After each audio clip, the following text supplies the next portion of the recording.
33, 34 వార్డులు బరంపేటలో జరుగుతూ ఉంది. ప్రజలు బ్రహ్మరథం పడుతూ ఉన్నారు.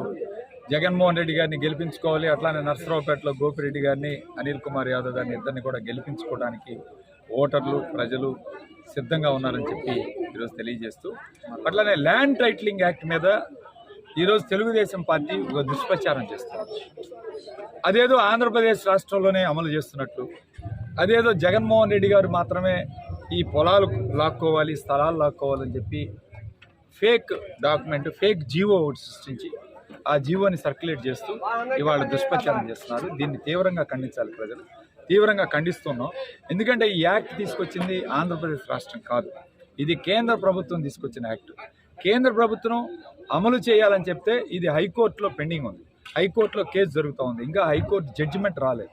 హైకోర్టు జడ్జిమెంట్ ప్రకారం నడుచుకుంటామని ఆంధ్రప్రదేశ్ రాష్ట్రం స్పష్టంగా కౌంటర్ దాఖలు చేయడం జరిగింది. దీని మీద ఇంతవరకు కూడా ఒక విధానం కానీ, ఒక విధి విధానాలు కానీ, ఒక జీవో కానీ ఇంతవరకు ప్రభుత్వం ఇవ్వలేదు.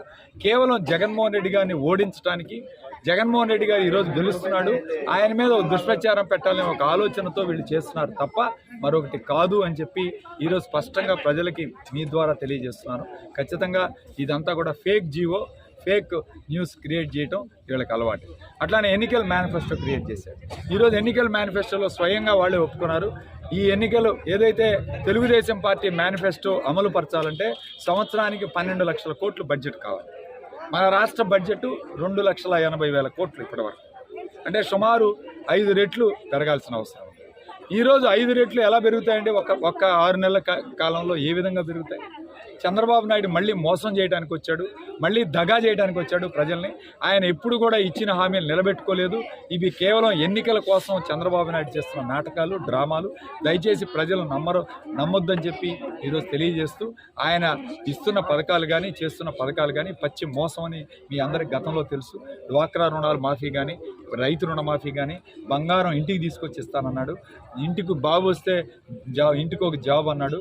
మరి ఈ విధంగా అన్నీ కూడా మోసం చేసే కార్యక్రమం చేశాడు. అదే రీతిలో దీన్ని కూడా అమలు చేసే కార్యక్రమం కాదు, మోసం చేసే కార్యక్రమం. చంద్రబాబుకు మారు పేరు వెన్నుపోటు, మోసం. ఈ రెండు కూడా ప్రజలను చేయడానికి సిద్ధంగా ఉన్నాయి.